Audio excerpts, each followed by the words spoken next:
Today we are going to continue the chapter number 4, that is combustion and flame of NCERT Science Class 8th। ये जो chapter है इसमें हमने half chapter जो है वो पिछली क्लास में कंप्लीट कर लिया था। आधा चैप्टर हमने अच्छे से समझ लिया था। आज हम बचा हुआ आधा चैप्टर जो है उसको कंप्लीट कर लेंगे, तो हमारा ये चैप्टर कंप्लीट हो जाएगा। First of all, I welcome you all on AP Education. I am Anupriya and I am teaching you NCERT Science on AP Education. अगर आप AP Education पर नए हैं तो please subscribe the channel for NCERT classes. Can you tell now why a matchstick does not catch fire on its own at room temperature?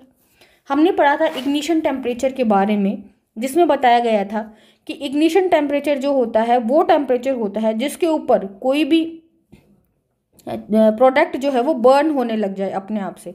अब माचिस की तिल्ली जो है वो अपने आप पड़ी पड़ी रूम टेम्परेचर पर बर्न क्यों नहीं होती? क्योंकि उसके लिए एक इग्निशन टेम्परेचर रिक्वायर्ड होता है। वो टेम्परेचर जब हम उसको माचिस की तिल्ली को जब ऐसे उस पर रब करते हैं मैच बॉक्स के ऊपर, तभी वो बर्न होती है, क्योंकि उसको एक टेम्परेचर रिक्वायर होता है बर्न होने के लिए, और वो तब मिलता है जब हम उसको मैच बॉक्स के ऊपर ऐसे रगड़ते हैं। Why did the matchstick burning on rubbing it on the side of matchbox? हमें पता है कि मैच स्टिक जो है वो क्यों जलेगी उसको रब करने पर मैच बॉक्स पे, क्योंकि उसको एक टेम्परेचर जो चाहिए इग्निशन टेम्परेचर बर्न होने के लिए वो मिल जाता है।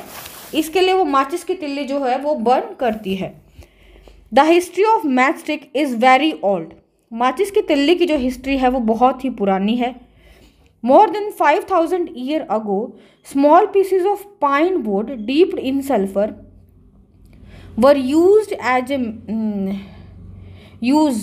As matches in the ancient Egypt. क्या होता था कि एनिशिएंट इजिप्ट के अंदर 5000 साल पहले पाइन वुड्स जो होते थे, सल्फर के अंदर डूबे हुए पाइन वुड, उनको एज ए मैचेस यूज़ किया जाता था। The modern safety match was developed only about 200 year ago. आज जो हम माचिस का यूज़ करते हैं ये खाली 200 साल पहले इसकी खोज की गई है। A mixture of antimony trisulphide, potassium chlorate and white phosphorus with some glue and starch was applied on the head of match made of suitable wood. अब क्या होता है, माचिस के अंदर किस किस का यूज़ करते हैं? एंटीमनी ट्राइसल्फाइड का, पोटेशियम क्लोरेट, वाइट फॉस्फेट। उसको क्या करते हैं? With some glue and starch are applied to the, कुछ ग्लू और स्टार्च के साथ जो लकड़ी होती है, छोटी सी लकड़ी की जो तिल्ली होती है, उसके ऊपर इन तीनों को लगा दिया जाता है। When struck against a rough surface, white phosphorus got ignited due to the heat of friction. Friction की वजह से क्या होता है कि वाइट फॉस्फोरस जब उसको हम रगड़ते हैं ऐसे, तो वाइट फॉस्फोरस क्या होता है, उसमें इग्निशन स्टार्ट हो जाता है। This started the combustion of match. इसलिए क्या होता है, माचिस जो होगी वो जलनी स्टार्ट हो जाती है।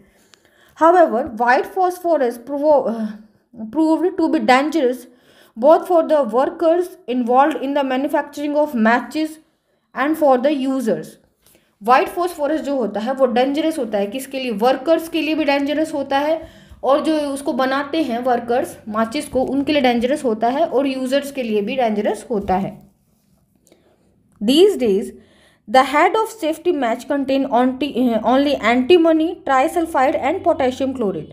क्योंकि वाइट जो फॉस्फोरस होता है वो डेंजरस होता है, तो इन दिनों एंटीमनी ट्राइसल्फाइड और पोटेशियम क्लोरेट का ही यूज़ किया जाता है माचिस को बनाने में। हम याद रखेंगे माचिस को बनाने में किसका यूज़ किया जाता है? Antimony trisulphide and potassium chlorate का यूज़ किया जाता है माचिस को बनाने में इन दिनों। The rubbing surface has powdered glass and little red phosphorus. अब उसमें क्या होता है कि थोड़ा सा रेड फॉस्फोरस डाल दिया जाता है, पाउडर ग्लास होता है और रेड फॉस्फोरस होता है, which is less dangerous. Red phosphorus जो होता है वो कम डेंजरस है as compared to white phosphorus. When the match is struck against the rubbing surface, some red phosphorus get converted into white phosphorus. क्या होता है जब हम माचिस को रगड़ते हैं, when the match is struck against the rubbing surface, some red phosphorus get converted into white phosphorus. कुछ red phosphorus जो होता है वो वाइट फॉस्फोरस के अंदर कन्वर्ट हो जाता है. This immediately react with potassium chlorate in the match head to produce enough heat to ignite antimony trisulfide and start combustion. वो क्या करता है फिर? इमीडिएटली रिएक्ट कर लेगा पोटेशियम क्लोरेट के साथ.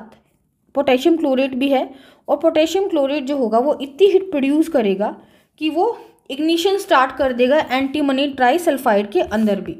तो इस तरह से माचिस की जो तिल्ली होती है वो 3 चीज़ों से मिलकर बनी होती है, जिसको हमने समझा एंटीमनी ट्राइसल्फाइड, पोटेशियम क्लोरेट और वाइट फॉस्फोरस की जगह इन दिनों रेड फॉस्फोरस का यूज़ किया जाता है, जो कि रब होते टाइम वाइट फॉस्फोरस के अंदर कन्वर्ट हो जाता है.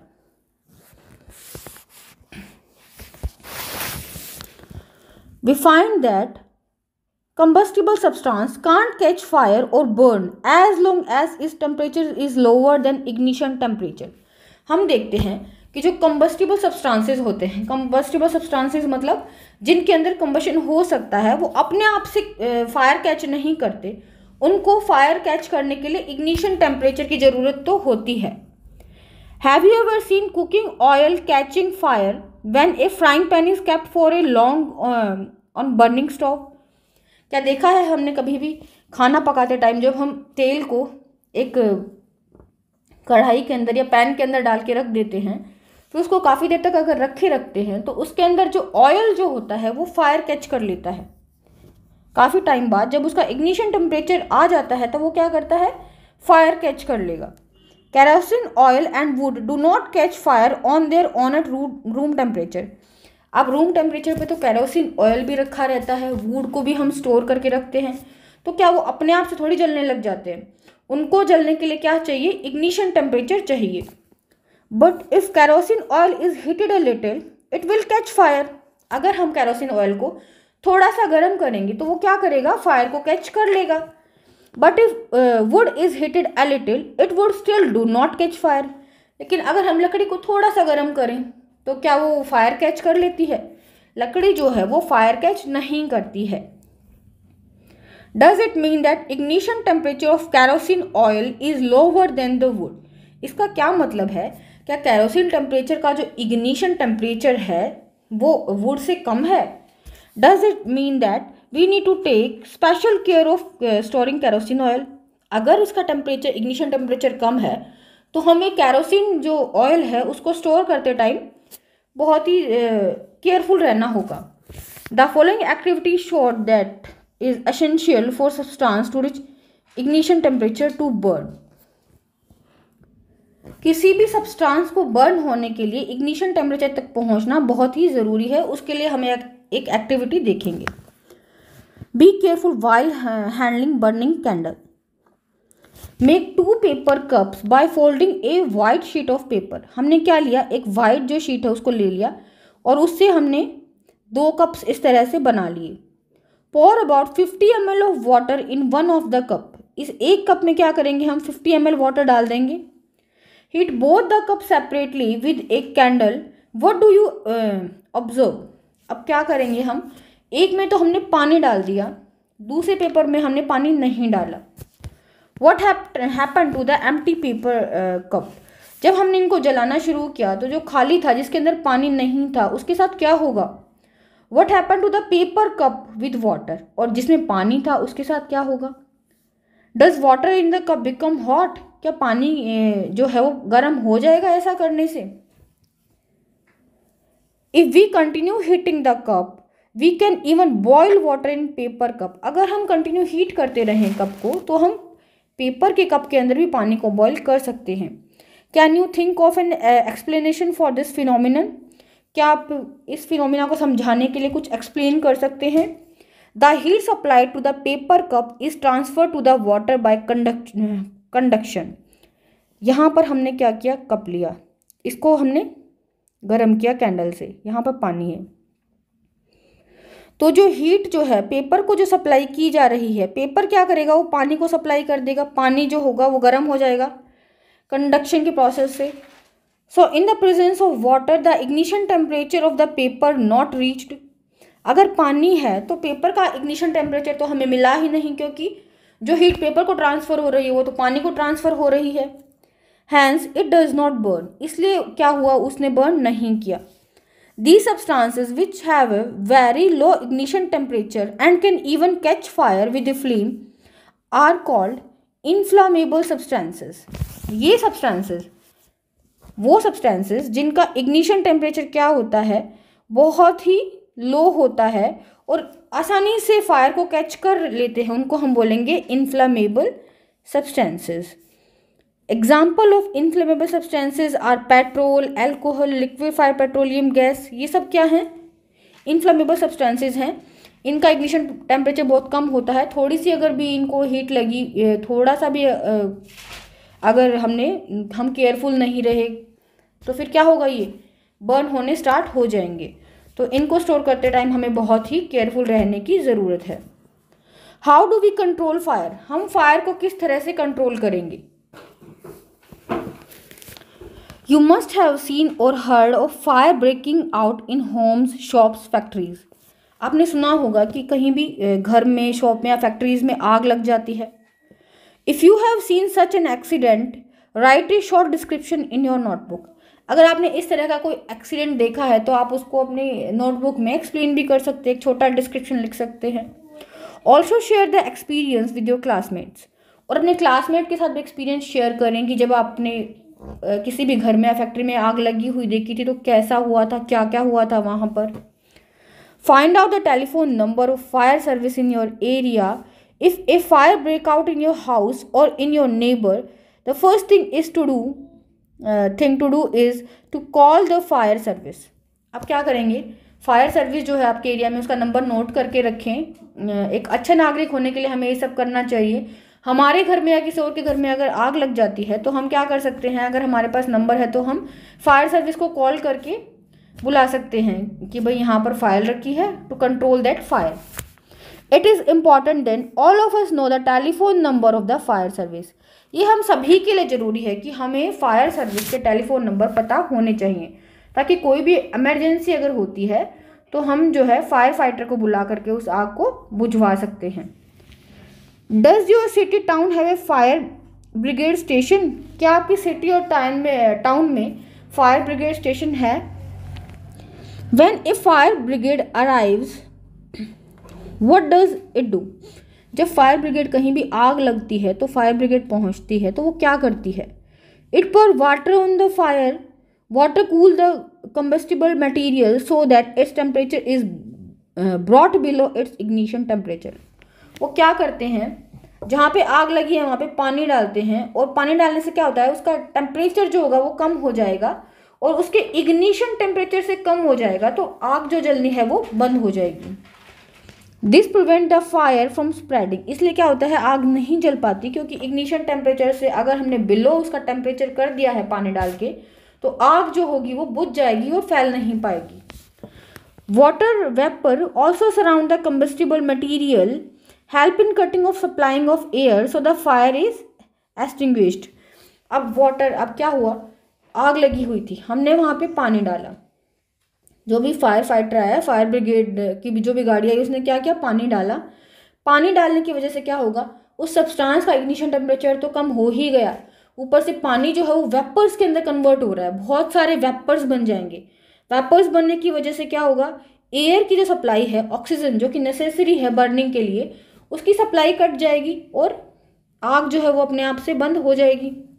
जब ऑक्सीजन नहीं मिलेगी तो फिर आग जो है वो बंद हो जाएगी, जलेगा भी नहीं, क्योंकि बर्निंग के लिए हमें क्या होता है, ऑक्सीजन तो बहुत ज़रूरी होती है बर्निंग के लिए।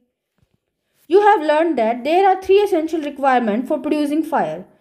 Can you list these requirements? These are fuel, air and heat. हमें पता है कि हमें बर्निंग के लिए 3 चीज़ों की आवश्यकता होती है। एक तो फ्यूल चाहिए हमें, दूसरा हमें एयर चाहिए, क्योंकि एयर से क्या मिलेगी, हमें ऑक्सीजन मिलेगी, और third one is heat to raise the temperature of fuel beyond the ignition temperature. Heat तो रिक्वायर्ड होगी हमें, ताकि जिस भी चीज़ को हम बर्न कर रहे हैं उसको उसके इग्निशन टेम्परेचर को इंक्रीज करने के लिए हीट रिक्वायर होगी। फिर ऑक्सीजन की रिक्वायरमेंट होती है, क्योंकि ऑक्सीजन ही सपोर्ट करती है बर्निंग को। और जो फ्यूल है, फ्यूल की रिक्वायरमेंट तो हमें होती ही है। जिस फ्यूल का इग्निशन टेम्परेचर इंक्रीज करना, इग्निशन टेम्परेचर तक हमें पहुंचना है, उस फ्यूल की रिक्वायरमेंट होगी। Fire can be controlled by removing one और मोर ऑफ दीज रिक्वायरमेंट्स। अगर हमने इनमें से एक भी चीज़ को कम कर दिया तो फायर जो होगी उसको कंट्रोल किया जा सकता है। The job of fire extinguisher is to cut off supply of air. अब फायर एक्सटिंग्विशर्स क्या करते हैं, वो सप्लाई जो है एयर की उसको कट ऑफ कर देते हैं। और to bring down the temperature of fuel or both, या फिर टेम्परेचर जो होगा फ्यूल का इतना कम कर देते हैं कि वो इग्निशन टेम्परेचर से बिलो चला जाए ताकि बर्न होना बंद हो जाए, या फिर दोनों ही कर देते हैं। वो इग्निशन टेम्परेचर को भी कम कर देते हैं और एयर को भी कट ऑफ कर देते हैं ताकि जो आग जो लगी हुई है वो अपने आप से बंद हो जाए। Notice that the fuel in most cases cannot be eliminated. If for instance a building catch fire, the whole building is a fuel. भाई फ्यूल को तो हम एलिमिनेट तो नहीं कर सकते, उस जगह से हटा तो नहीं सकते। मान लीजिए किसी बिल्डिंग में आग लगी है तो पूरी की पूरी बिल्डिंग ही क्या है, फ्यूल है। पूरी की पूरी बिल्डिंग एक फ्यूल की तरह काम करती है। The most common fire extinguisher is water. ज़्यादातर जो आग बुझाने के लिए काम में लाया जाता है वो है पानी है। But water work only when things like wood paper are on fire. कभी भाई लकड़ी हो या पेपर हो, अगर इन चीज़ों में आग लगी है तो हम पानी से बुझा सकते हैं। If electrical equipment is on fire, water may conduct electricity and harm those trying to douse the fire. अगर बिजली में का जो वायर है उसके अंदर आग लग गई तो हम अगर उसमें पानी डालेंगे तो क्या होगा, करंट लग सकता है, तो वहाँ पे तो हम पानी नहीं डाल सकते। Water is also not suitable for wire involving oil and petrol. या फिर पानी, तेल में आग लगी है तो अगर हम उसमें पानी डालेंगे तो पानी तो ऊपर ही तैरता रह जाएगा। तेल जो है वो पानी के ऊपर आके तैरने लगेगा और आग जो है वो बुझेगी नहीं। Do you recall that water is heavier than oil. आपको याद है कि वाटर जो है हैवियर है ऑयल से। So it sink below the oil and oil की बर्निंग ऑन द टॉप। तो पानी क्या होगा, ऑयल के नीचे चला जाएगा और ऑयल जो है वो टॉप पे ही बर्न होता रहेगा। For fire involving electrical equipment and inflammable material like petrol, carbon dioxide is the best extinguisher, CO2 being heavier than oxygen and covered the fire like a blanket। अगर बिजली की तारों में आग लगी है, इलेक्ट्रिकल इक्विपमेंट्स के अंदर अगर आग लगी है, या फिर कहाँ पर जो इनफ्लेमेबल सब्सटेंसेस होते हैं लाइक पेट्रोल, डीजल वगैरह, वहाँ अगर उन्होंने फायर कैच कर लिया है तो हम उसके लिए CO2 का यूज़ करते हैं उस आग को बुझाने के लिए। क्योंकि CO2 क्या होती है, हैवियर होती है ऑक्सीजन से, और क्या करती है वो ऑक्सीजन को कट ऑफ कर देगी और फायर जो होगी वो कंट्रोल हो जाएगी। The added advantages of CO2 is that in most cases it does not harm the electrical equipment. अब क्या होगा कि इलेक्ट्रिकल इक्विपमेंट है, CO2 उसको भी हार्म नहीं करती है। How do we get the supply of CO2। हमें कार्बन डाइऑक्साइड जो है वो मिलेगी कहाँ से। It can be stored at high pressure as a liquid in cylinders. इसको हाई प्रेशर पर liquid as a liquid in cylinders के अंदर भी स्टोर किया जा सकता है। In what form is LPG stored in cylinders. Liquefied petroleum gas जो है LPG, उसको किस फॉर्म में स्टोर किया जाता है। व्हेन रिलीज फ्रॉम सिलेंडर्स, उसको भी हम लिक्विफाइड पेट्रोलियम गैस लिक्विड की तरह ही स्टोर करते हैं। When release from cylinder, CO2 expand enormously in volume and cool down. जब सिलेंडर के अंदर से उसको रिलीज करेंगे तो CO2 क्या करेगी, एक्सपेंड कर जाएगी और उस अपने वॉल्यूम के अंदर वो बढ़ जाएगी, चारों तरफ फैल जाएगी और कूल डाउन हो जाएगी।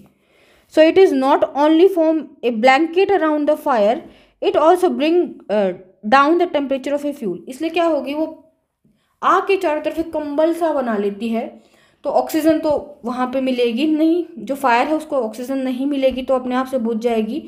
और क्या कर रही है, वो ठंडी हो जा रही है, तो जो भी हमारा फ्यूल है उसका टेम्परेचर भी क्या हो जाएगा, लो हो जाएगा और वो बिलो चला जाएगा इग्निशन टेम्परेचर से। That is why it is an excellent fire extinguisher. इसके लिए CO2 जो है वो बहुत ही अच्छा एक फायर एक्सटिंग्विशर है।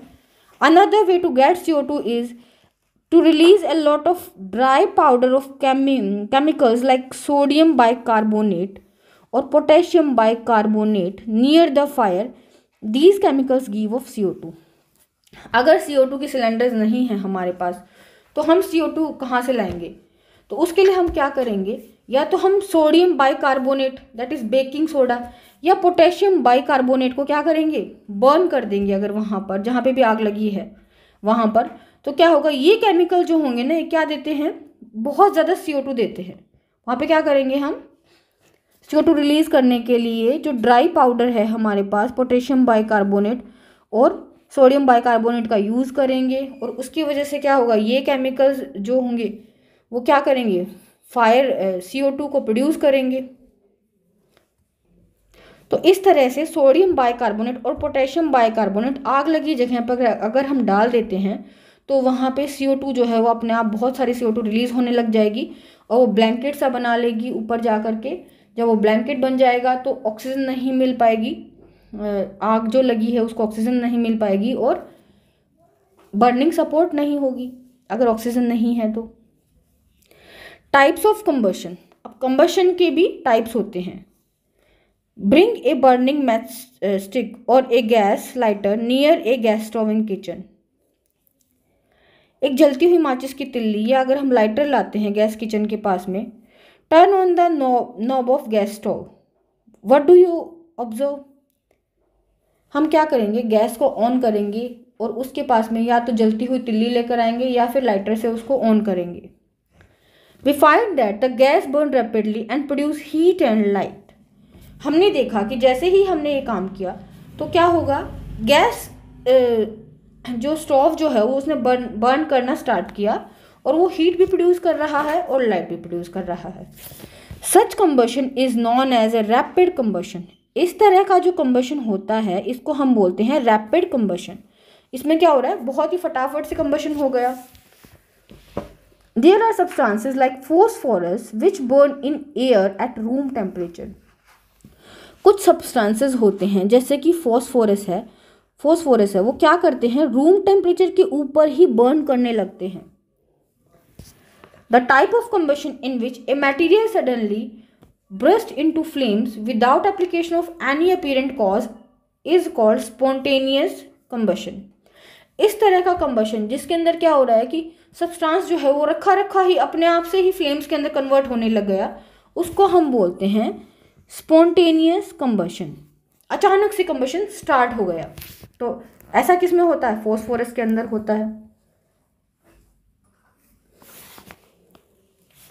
Spontaneous combustion of coal dust has resulted in many dust fire in coal mines। coal dust का spontaneous combustion की वजह से क्या होता है कि coal mines के अंदर बहुत सारे fire disasters होते रहते हैं। spontaneous forest fire are sometimes due to the heat of sun and due to lightning strike। अब क्या हो रहा है, कभी कभी जंगलों के अंदर भी आग लग जाती है, spontaneous combustion स्टार्ट हो जाता है। वो किस लिए हो रहा है, क्योंकि कभी कभी सन जो है वो बहुत ज़्यादा हीट प्रोड्यूस कर रहा होता है और जो घास होती है वो बर्न होने लगती है, फिर वो ये आग जो है वो पेड़ों में फैल जाती है। या फिर अगर बिजली गिर रही है तो उसकी वजह से भी क्या हो रहा है, फॉरेस्ट वायर जो होगी वो स्टार्ट हो जाएगी, तो वो भी क्या है, स्पॉन्टेनियस कंबशन है। However most forest fire are due to carelessness of human beings. ज़्यादातर जो फॉरेस्ट फायर होती हैं वो हमारी लापरवाही की वजह से होती हैं।